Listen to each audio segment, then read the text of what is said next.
Olá, seja bem-vindo ao podcast da Paixão da Rádio Liberdade. Eu, Claudiana Silva e o Vitor Araújo estamos direto de Fazenda Nova na Paixão de Cristo de Nova Jerusalém, que fica no interior de Pernambuco. O podcast da Paixão é uma realização da Rádio Liberdade de Caruaru com o apoio da Sociedade Teatral de Fazenda Nova. Paixão de Cristo de Nova Jerusalém, Pernambuco. Um espetáculo fascinante. Patrocínio Minhoto. Na Páscoa, todo mundo vai cozinhar com a Mimi. E também Casa de Seu Luiz. Aqui, a tradição continua. E o entrevistado do episódio de hoje é o Alan Souza, ele que vai vivenciar Jesus na temporada 2024 da Paixão de Cristo. Alan, que é pernambucano, recifense. Caba da Peste. Olha aí, tá com a gente.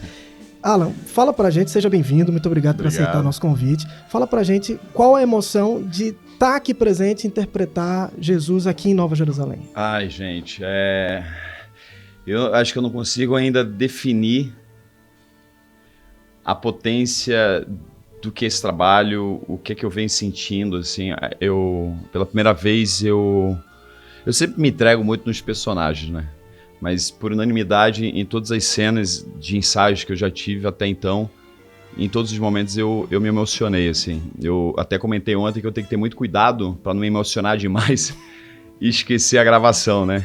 Que é o lip sync, né? De acompanhar a fala junto com a dublagem. Mas tá incrível. E Alan, e você falou que como pernambucano tem algumas coisas que não podia deixar de fazer. E uma delas, de fato, era fazer a Paixão de Cristo. Exatamente. E justamente no papel de Jesus. Já pensou? Você está vivenciando este ano. Eu tenho uma história muito, muito legal, assim, né? Eu lembro de fragmentos. Eu tinha 7, 8 anos, eu vim com meu avô assistir esse espetáculo, eu andando com ele de mão dada. É a única lembrança que eu tenho. E tá aqui hoje, né? Depois de 30 anos, fazendo Jesus Cristo.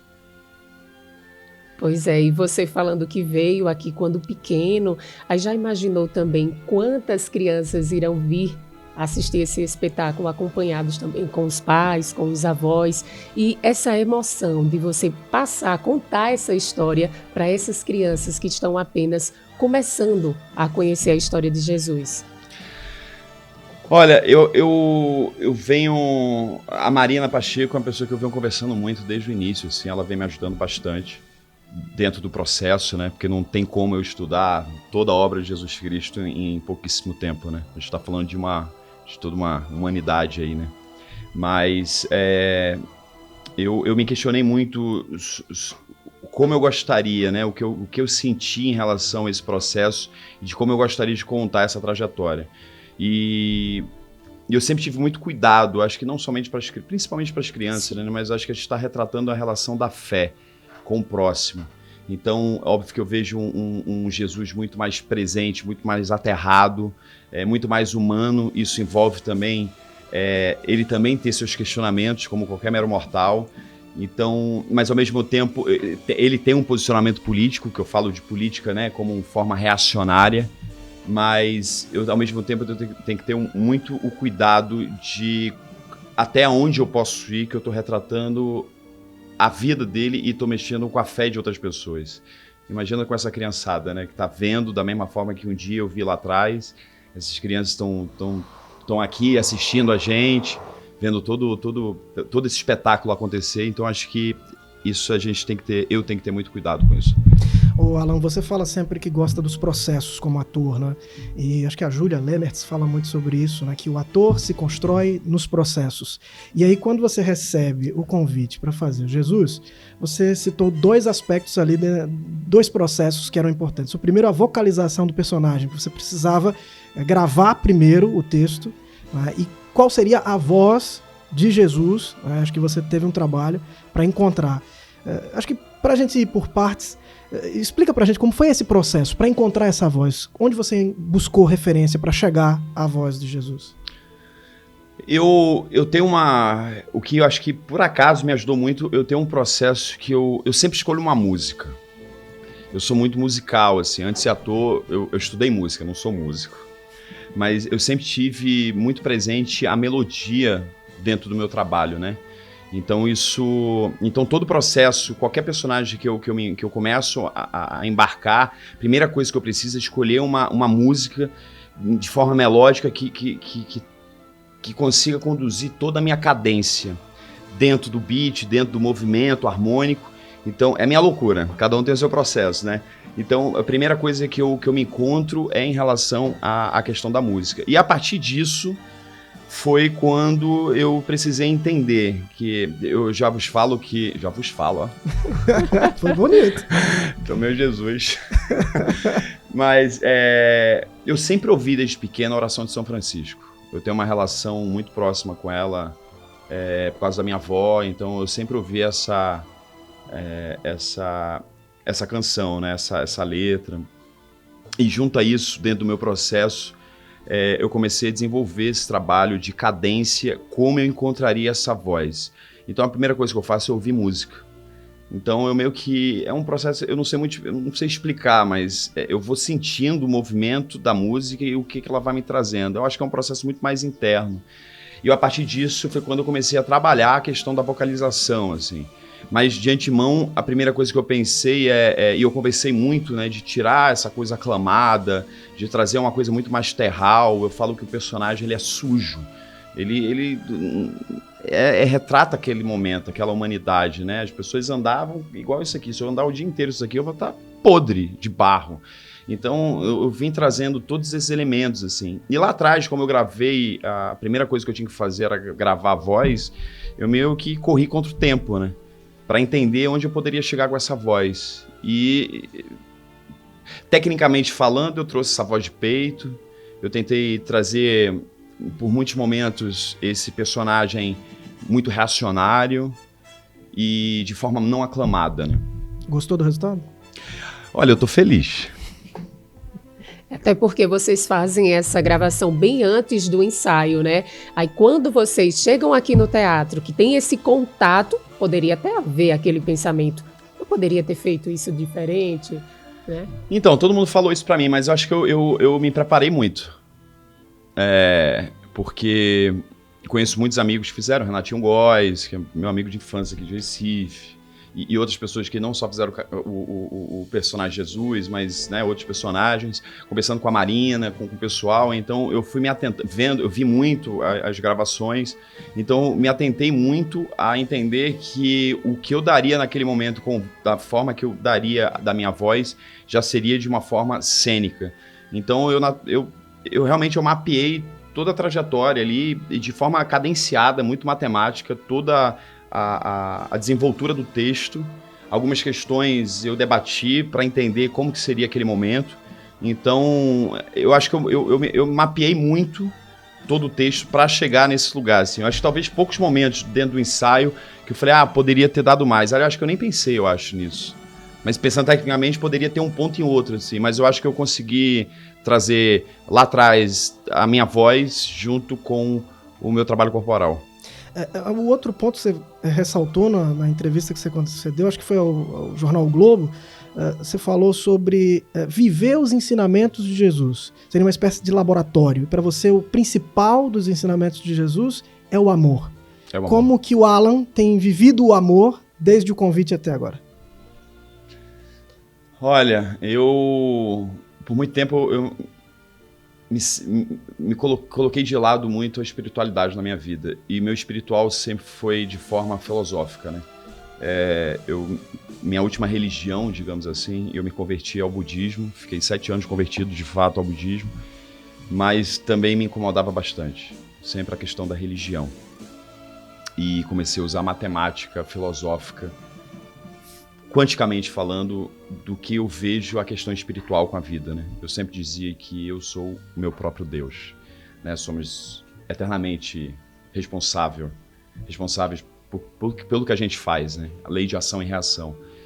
E eu acho que nada é por acaso, e eu sempre uso o meu processo de laboratório como forma de reencontro, ou que eu de alguma forma me modifique como ser humano. E quando eu acredito que de uma certa forma o personagem me modifica como ser humano, naturalmente eu acho que eu consigo tocar o próximo, o espectador. E dentro desse processo, dos últimos 14 anos, não só pelo Frei, né, que eu vim fazendo já um personagem na novela Amor Perfeito, então acho que já estava me preparando sem querer para isso. Então, dentro desse período, por acaso, quando eu comecei a fazer esse trabalho de Jesus Cristo, eu me peguei algumas vezes rezando.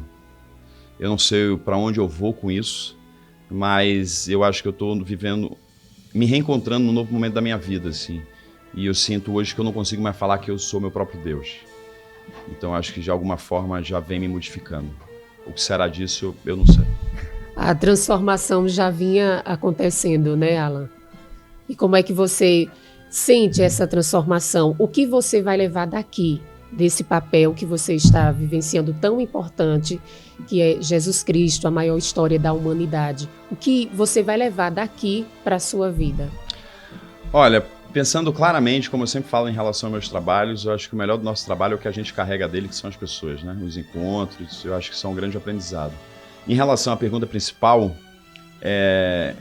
eu não sofro de antecipação.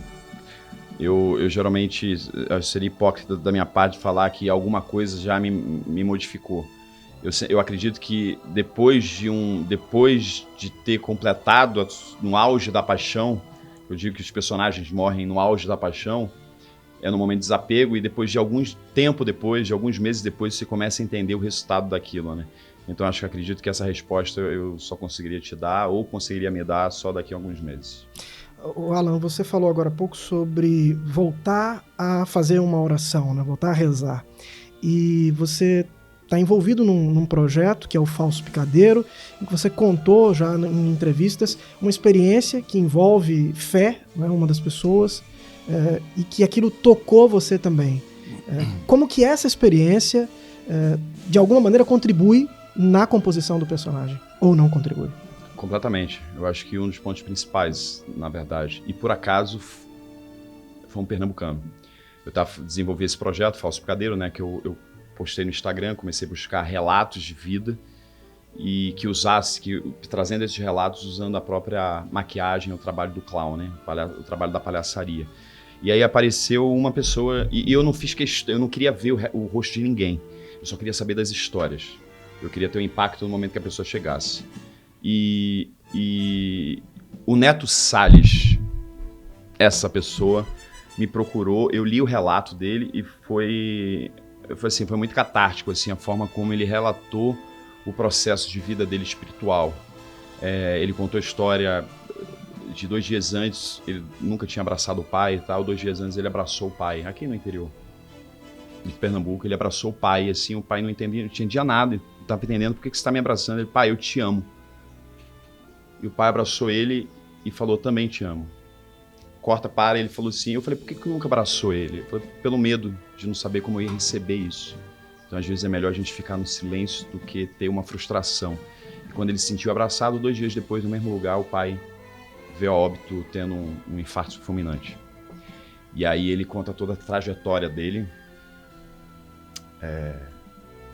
de uma forma muito bonita, que o pai dele estava ao lado dele desde o velório e em sonhos, enfim, é um relato muito lindo, assim, e a forma como ele falou, uma coisa que, ouvindo a voz, eu só pedia para as pessoas gravarem em áudio para mim, que eu queria ouvir a voz dessas pessoas, assim. Então esse foi o primeiro, ali me emocionou muito, e a forma como ele elaborou, tanto que ele vai vir pro espetáculo, cara, você é meu convidado, ele vai, dia 30 ele tá aqui, e foi uma pessoa que me trouxe tem certas coisas que não tem muita explicação, né? Ele me trouxe um sentimento de retorno. E aí eu até falei pra ele, foi nesse dia, quando eu li o relato dele, eu rezei. Eu não sabia nem como rezar mais, mas eu rezei. Eu acho que foi o primeiro movimento, né? E eu tô vivendo um momento muito espiritual, assim, da minha vida, que eu acho que nada é por acaso. E nesse momento espiritual que você está vivendo, as pessoas, quando chegam aqui e passam por essas muralhas, aqui vive uma nova experiência. Eu já falei aqui que é como se transportasse para outro mundo. Você sentiu isso também quando chegou aqui? Sim. Ao silêncio. Aqui acho que já vira um outro mundo, né? Existe uma tradição aqui.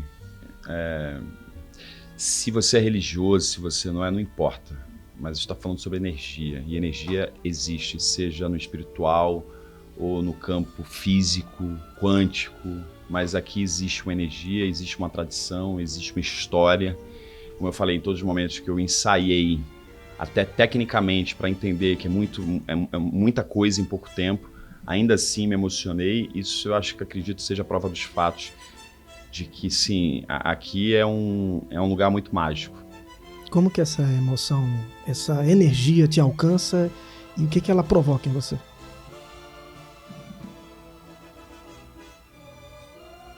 Eu não sei. Não sei se você ainda está elaborando isso? Entendendo num processo de compreensão? Tipo, ontem eu pedi para reensaiar algum dos cenários, assim, que eu falei, cara, posso ensaiar de novo? Porque eu fui tomado, assim, pela emoção e esqueci o lip sync. Eu esqueci a dublagem. Então ia vindo e eu ia atrás, assim. Teve uma hora que eu falei, peraí, não posso entrar, se no ensaio eu já tô assim, eu não posso entrar nesse campo emocional, porque a gente tá falando sobre, independente de quem acredite ou não, a gente tá falando sobre o personagem de Jesus Cristo, entendeu? Existe existe uma humanidade, existe um inconsciente coletivo muito presente, você acredite ou não, mas ele está intrínseco, principalmente nós no mundo ocidental. Então, eu não sei ainda o que é isso, mas eu sei que é forte. E eu tenho que estar muito atento a isso, porque existe uma matemática também a ser cumprida. Quando você fala dessa questão do sentir, você diz que é algo que sente, mas que ainda não consegue explicar, mas esse contato com as pessoas que estão ali em cena, como é que você está vivenciando isso? São pessoas que você acaba conhecendo aqui, outros você já conhecia né? Já pôde até contracenar juntos também, mas como é esse contato, esse convívio com as pessoas aqui? Olha, eu falei agora há pouco que assim, a melhor coisa que a gente leva do nosso trabalho são as pessoas que a gente conhece e a troca que a gente tem, assim. E tô sendo muito bem recebido. Tem alguns atores, atrizes que eu já conheço, já trabalhei. O Zé Barbosa, que já fez Jesus Cristo, hoje faz Judas, é um cara que eu já conheço há muitos anos e vem me ajudando, tô ouvindo bastante ele tá me trazendo. Então, assim, eu não tenho problema nenhum em relação à crítica. Eu falei, gente, pode descer a navalha. Ah, tá muito aqui. Eu falei, então tá, diminui. Então, eu falei pro Zé, né? Porque, enfim, no meio que a gente vive, existe a coisa da vaidade, tem artistas que não gostam, então, mas cada qual. Mas eu, particularmente, eu sou muito aberto ao jogo, de ouvir. A gente não tem muito tempo, então eu tenho que estar atento e ouvir de quem já passou por isso, por esse espetáculo algumas vezes, que já tem, né, tem a maturidade de saber todo o movimento disso. Então o que eu preciso é ouvir e estar aberto ao jogo, assim. E o Zé, tanto quanto os outros atores também, vem me ajudando bastante. Alan, além de ator, você também é roteirista.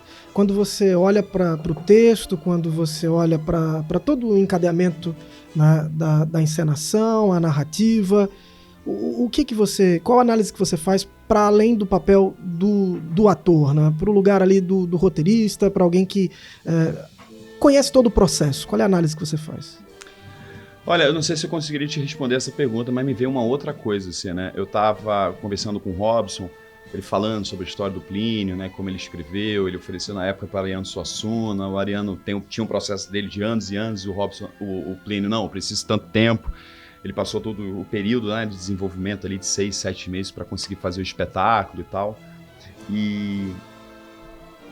E durante todo esse trabalho que foi feito, assim, como a relação da roteirização dentro desse trabalho, paralelo a isso, do que me veio, eu não sei se eu conseguiria te responder, mas pensando em outra coisa, pensando na matemática da estrutura da narrativa do herói.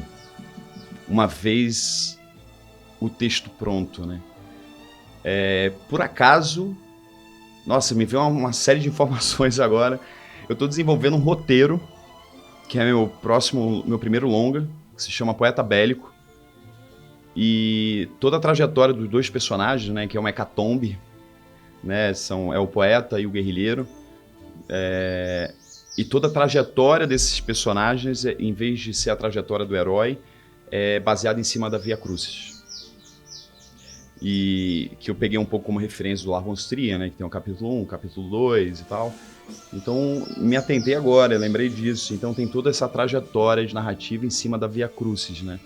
E em cima disso, eu debato muito sobre, né? Porque a gente fala sobre Joseph Campbell, por exemplo, né? Que tem toda a narrativa do herói, né? Toda a trajetória, os 12 passos próximo à crucificação. A gente também vê, antes disso, é a Via Crucis, né? Quando a gente fala Jesus caiu 3 vezes, o que significa isso, né? O ser humano não só cai uma vez. O ser humano cai 2, cai 3. Então tem todo um significado, né? Pensando filosoficamente, a trajetória de cada passo que Jesus deu até a crucificação. E nesses passos que você vivencia até chegar à crucificação de Jesus, quando você está ali nos ensaios, qual é a cena que você para ali naquele momento e ele passou por tudo isso? Olha, eu acho que a Santa Ceia é onde me pega mais, assim. Eu poderia falar claramente que seria o momento da crucificação, o momento da Via Crucis final, antes de chegar à crucificação, que é uma coisa mais próxima a mim, da coisa da dor, de carregar uma cruz e tal. Mas eu acho que eu estou num outro momento de vida, e eu acho que a Santa Ceia, ela traz um lugar a prova do amor ali, né?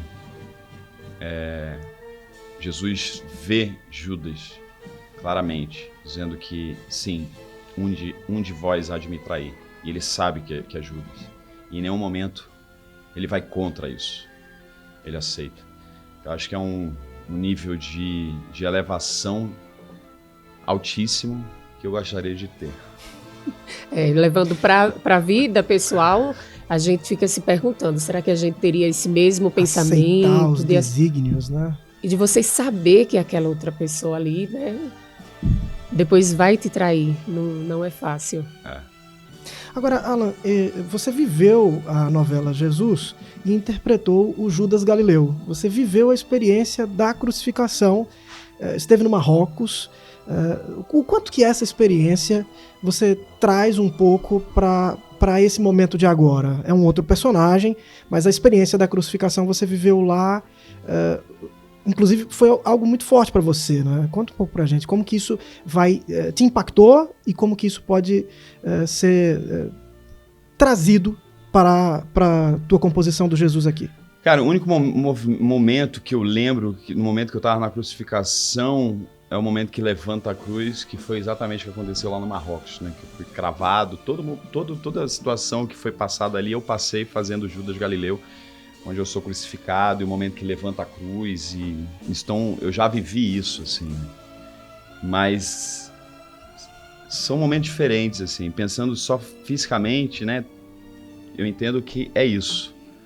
Mas é outro personagem. O Judas Galileu era guerrilheiro, né? Jesus não é guerrilheiro. Ele é reacionário. Mas quando a gente está buscando outro sentimento, o momento que a gente deita na cruz ali, te transporta para um outro lugar. Não o lugar onde eu estava. Então, em nenhum momento me trouxe qualquer vínculo emocional em relação ao que eu vivi lá com Judas Galileu e Jesus. Tem uma passagem também bem assim chocante para as pessoas, é naquele momento em que Jesus está lá crucificado e Maria fica chorando ali. É um momento assim muito forte para quem está acompanhando também a Paixão de Cristo. E nesse momento ali, esse contato que você vai ter ali com Maria, esse contato de artistas também, como é que vocês fazem essa troca também ali em cena? Quando eu vi a Maiana, até no ensaio, tava chorando. Em todos os momentos, eu acho que ela chorou, né? E é muito bonito, porque aí você embarca. Eu acho que é a sinergia do encontro. Primeiro dia que a gente gravou, na chamada, né? Da Globo Nordeste, que a gente fez a gravação, a gente se encontrou já gravando, assim. E primeiro take, ela já jorrando lágrimas. Então, naturalmente, te puxa pro jogo, né? Te puxa, eu sempre digo, né? Te puxa pra dentro do tatame. E eu acho que isso é muito bonito, assim, quando tem esse encontro, né? E esse momento, né, final, isso me remete, quando fala filha de Jerusalém, não chorais por mim, chorai por vós e por vossos filhos. E felizes as estéreis, felizes as mulheres que não puderam conceber e os seus que não puderam amamentar. É um lugar muito feminino isso, né? E aí me remete a esse estudo, né? Um dia a Marina Pacheco falou assim pra mim: vê esse filme, que é Madalena. E eu vi umas 2 ou 3 vezes, eu me encantei, eu mandei mensagem pra ela, eu falei, cara, como a gente tem uma visão distorcida de Maria Madalena, né? E aí eu comecei a estudar Maria Madalena. E aí eu comecei a buscar o ponto de vista de Jesus, buscar Jesus pelo ponto de vista de Maria Madalena. Porque ela foi colocada como uma prostituta por uma questão religiosa, porque só tinham apóstolos e a única mulher, então é mais fácil tratá-la como prostituta. Na verdade, eu acredito que ela seja o principal apóstolo de Jesus, porque foi ela a única que presenciou, depois da morte dele, né, a ressuscitação. Acho que é assim que fala. Então, acho que quando eu vejo essa cena, para mim, remete toda a visão feminina do que é Jesus Cristo. E quando a gente vê Jesus Cristo, por mais seja um inconsciente coletivo, um arquétipo, a gente sempre vê ele de cabelos longos, né? Ele tem o lugar feminino. Eu acho que é uma característica. Jesus Cristo, ele tem uma característica feminina, né? Que é a sensibilidade. Independente dos meros mortais que ficam falando, não pode isso, porque é homem, ou não pode falar. Eu acho que existem, tipo, yin e yang, existe o bem e o mal. Eu acho que, da mesma forma, existem certas questões oníricas, simbólicas, que faz parte do lado feminino. E uma delas é a sensibilidade. Muito mais do que o homem. O homem pode até ter sensibilidade, mas da mesma potência que o homem tem, a mulher tem, eu acho que a mulher sempre vai ter muito mais, porque é uma característica dela. Eu acho que o Jesus, ele chegou nesse lugar. Ele conseguiu ter o equilíbrio da balança entre o ânimos e o ânima, né? Que é o lado masculino e o lado feminino do ser humano.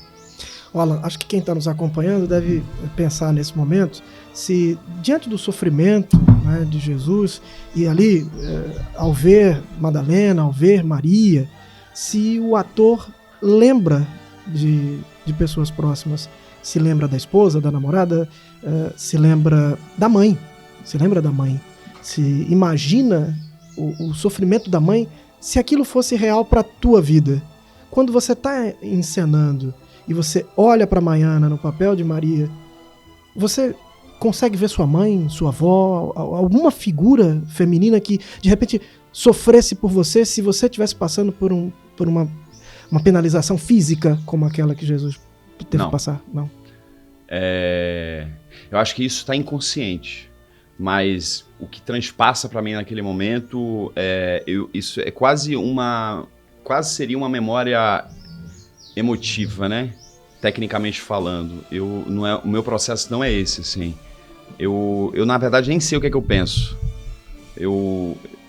A sensação que eu tenho, eu sempre digo que eu entro no processo assim, vai começar? Então beleza, eu vou deixar de viver o Alan e eu vou começar a viver o personagem. Então eu acho que eu entro num formato de mood ali. É complicado, né, explicar assim, cada artista tem sua loucura, né? Mas depois, o momento que eu ligo essa chave, eu acho que eu entro num outro tipo de canal, que não é o emotivo da imagem e semelhança, é mais o lado emotivo da humanidade. Então, quando eu vejo uma Maria Madalena, eu vejo realmente, talvez eu se depare com a minha mãe, com a minha avó, mas não um momento passa a imagem da minha mãe nem da minha avó, passa a dor de um ser humano, que eu acho que é muito maior. E eu acho que essa é a maior potência que tem para você fazer essa entrega, né? Daniel Day-Lewis, ele sempre fala isso, né? Então, assim, você abre uma porta, se a gente fala, por exemplo, da nossa mãe, é uma coisa muito próxima. Se a gente começa a abrir 3, 4, 5 portas, a gente não está falando mais da nossa mãe, a gente está falando das dores de todas as mães. E aí começa a aprofundar dentro do trabalho, né? E eu acredito muito que as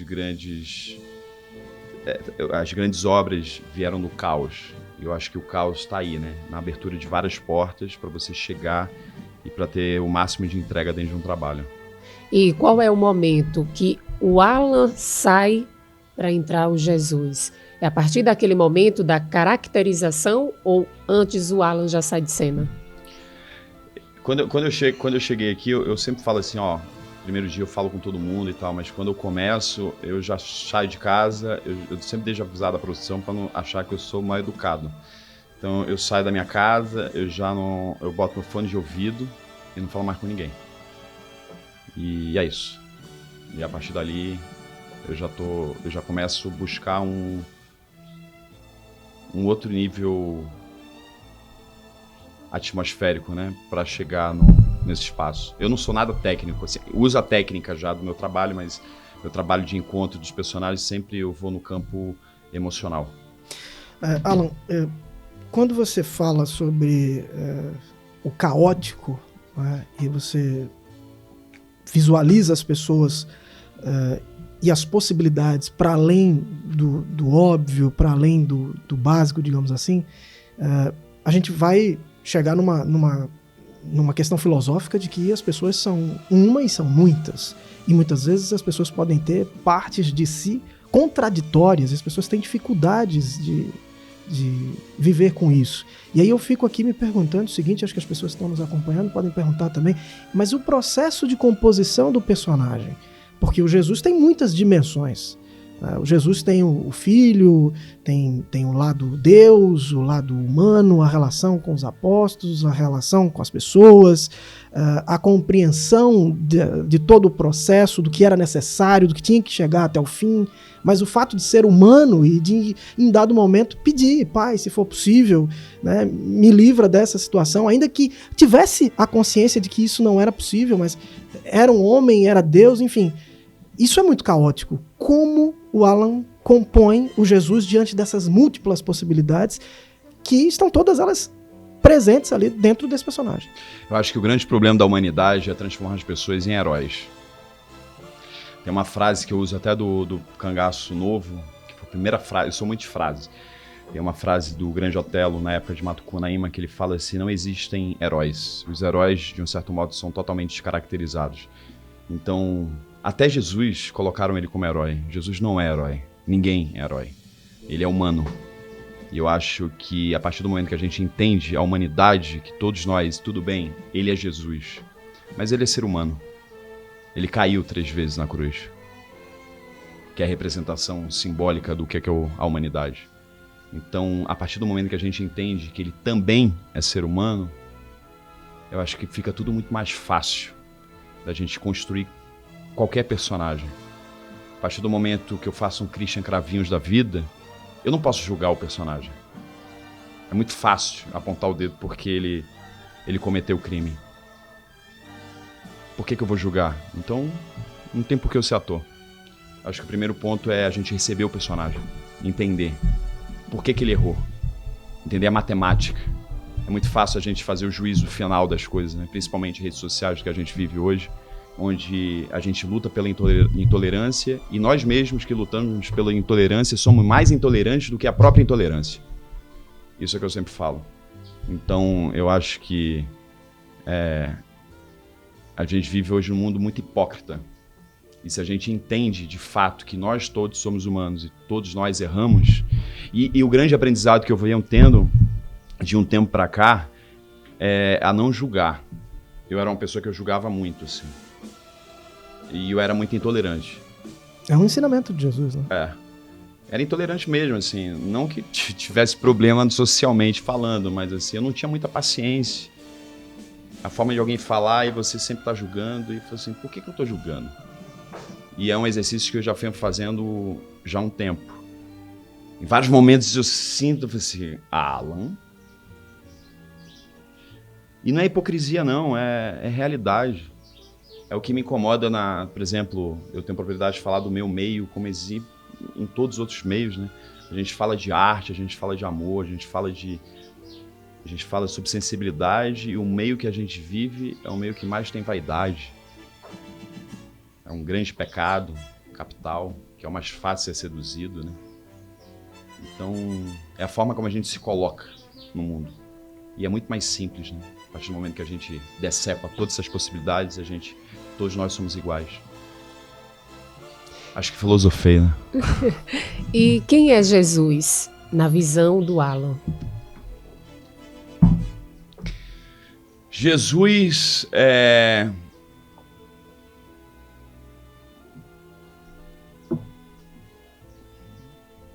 É uma pergunta difícil. Boa pergunta. Quem é Jesus? Eu não queria falar a coisa básica do básico, né?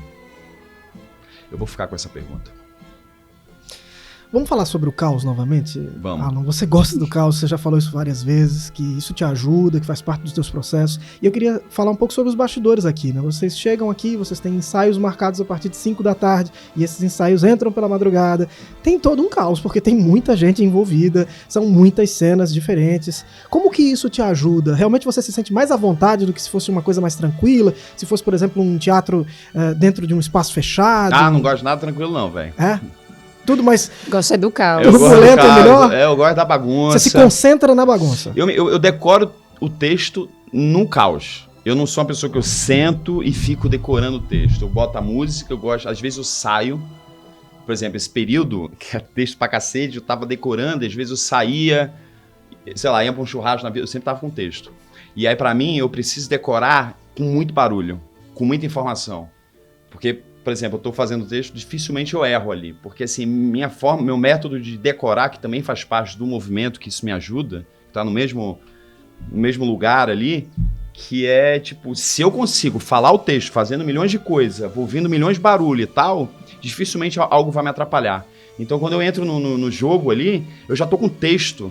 Então, para mim é muito fácil, o que me resta é só ter o estudo da movimentação do personagem ali. Então, e é o mesmo campo ali de encontro onde tá todo mundo ali falando e é barulho, e aí rolam umas brincadeiras. Eu tô tentando não embarcar tanto dentro dos ensaios, assim, até para entender mais matematicamente, porque senão, como eu falei, né, me envolvi algumas vezes e eu acho que eu tenho que ter cuidado disso, porque tem uma dublagem. Mas é isso, assim, eu sou a favor. Eu sou a favor da criação dentro do caos. Então essa rotina de correria do Alan, diretor, roteirista, ator, é o que você gosta, você se encontra ali. É o que eu gosto. Eu ouvi esses dias de uma pessoa muito próxima a mim que falou assim, Alan, você não é caótico. Essa pessoa me conhece. Eu falei, primeira pessoa que eu tô ouvindo isso. Aí ela falou assim, você é uma pessoa muito tranquila, mas a sua energia é caótica. Eu fiquei meio sem entender. Mas eu, dentro da minha vida cotidiana, assim, eu sou uma pessoa que eu gosto de silêncio. Dificilmente, às vezes, dentro de casa, eu tô com a televisão ligada. Raramente eu deixo o som ligado. Às vezes eu tenho muita planta em casa. Então, eu gosto, às vezes, muito do silêncio. Eu ligo o incenso ali e fico... Quando eu vejo, eu passei o dia inteiro, assim, fazendo minhas coisas sem barulho algum. A gente pode dizer que o caos é um método de trabalho, não um estilo de vida? Eu tô acreditando que sim. Pro trabalho funciona melhor no caos? No trabalho é 100% caos, assim. Eu acho que... Eu já debati isso muito na minha terapia, né? O meu processo de trabalho é um lugar onde é quase... eu exerço meu alter ego. Então, todas as minhas loucuras eu coloco dentro do trabalho, dentro dos personagens, dentro do processo de criação. E aí, quando eu chego em casa, eu chego muito mais tranquilo. Tudo bem, às vezes sofro, né? Pós-trabalho, emocionalmente, né? A coisa do desmame, mas me ajuda bastante. Então, na minha vida, eu me vejo hoje muito mais tranquilo. Eu acho que talvez... Sempre fui não, mas de alguns anos pra cá eu me vejo muito mais tranquilo. Mas quando eu ligo a chave, eu não digo que me transforma em outra pessoa, que a gente tem vários eus dentro de nós, né? Claudiana, o Alan falou sobre caos, falou sobre música e falou sobre essa face reacionária de Cristo, né? Aquele que vai contra o sistema, né? Traz uma nova filosofia. E eu me lembrei, Alan, que você tem uma relação com o Chico Science, que é uma figura da musicalidade pernambucana, é uma figura reacionária, né, e tá aí ligado a esse teu lado musical. Como que o Chico Science participou da tua formação enquanto artista, enquanto ator? O que você traz do trabalho do Chico Science para a tua vida artística? Acho que ele foi o pontapé inicial, né, da minha vida, né? Ele foi teu vizinho? Ele foi... minha avó era vizinha do produtor dele, né? E aí eles ensaiavam de muro, assim. Isso eu tinha 7... Acho que nem existia ainda Nação Zumbi. Chico Science Nação Zumbi. Tô falando de, sei lá, 31 anos atrás, eu acho. Então acho que eles estavam começando. E eu me lembro, tenho lembrança, né, deles ensaiarem. E eu me lembro que naquela época eu estudava no Salesiano e eu comecei a estudar bateria. Porque eu me encantei com as alfaias, né? Coisa do batuque e tal. Então foi meu primeiro encontro, assim. Tanto que eu tinha uma banda de rock, sei lá, 2, 3 anos depois. Aí a gente, tanto ali na rua, a criançada fez um movimento, então a gente começou a fazer bandas. Minha avó tinha uma casa, assim, um espaço atrás da casa, então todo mundo ensaiava lá, seja a minha banda, seja uma outra banda. Então o Chico, ele, pra mim, foi essencial, talvez, para eu me encontrar como artista ali, né? Eu estudei música durante muitos anos e comecei a estudar teatro com 2001. Eu tinha 15 anos, né? Um amigo meu me apresentou o teatro e tal, e foi quando eu tive o primeiro contato. Mas antes disso, eu sempre estudei música, por causa do Chico. Eu lembro do Chico, parava com o landau dele, ele tinha um landau gigante, e a gente jogava bola na rua, então ele parava, brincava com a criançada. Essa é a imagem que eu tenho de Chico. Eu me lembro uma vez, no dia que ele morreu, nem lembro, assim, de um amigo nosso, né, muitos anos que eu não vejo, só daquela época, que chamava Júnior do Mangue. E aí eu me lembro que ele chegou, a gente sempre ficava na rua assim, né? Ele falou, porra... Eu me lembro que ele trouxe aqueles coisinhas de tic-tac, de balinha. E ele falou, aqui ó, aqui tá o sangue de Chico. Ele foi lá, onde ele faleceu no dia, ele raspou o sangue dele e botou dentro de uma caixinha do tic-tac, assim. Eu tenho essa lembrança clara. E a outra lembrança que eu tenho foi numa missa de 7º dia, que foi ali, eu acho que no Espinheiro, perto da encruzilhada ali, que ele fez a missa de 7º dia dele, que a gente foi também. Essa é a imagem que eu tenho emblemática do Chico, né? Reacionário, revolucionário. Então talvez eu acho que esses batuques já me aceleraram desde aquela época. Alan Souza, queremos agradecer a sua participação no podcast da Paixão da Rádio Liberdade e desejamos a você muito sucesso. Eu que agradeço, obrigado aí pela entrevista.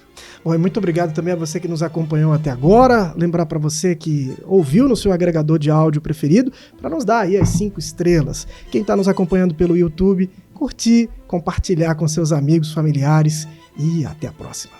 E não esqueça de nos seguir no Instagram, no @947liberdade. Aproveita e se inscreve também em nosso canal no YouTube, no Rádio Liberdade de Caruaru. Um forte abraço e até a próxima.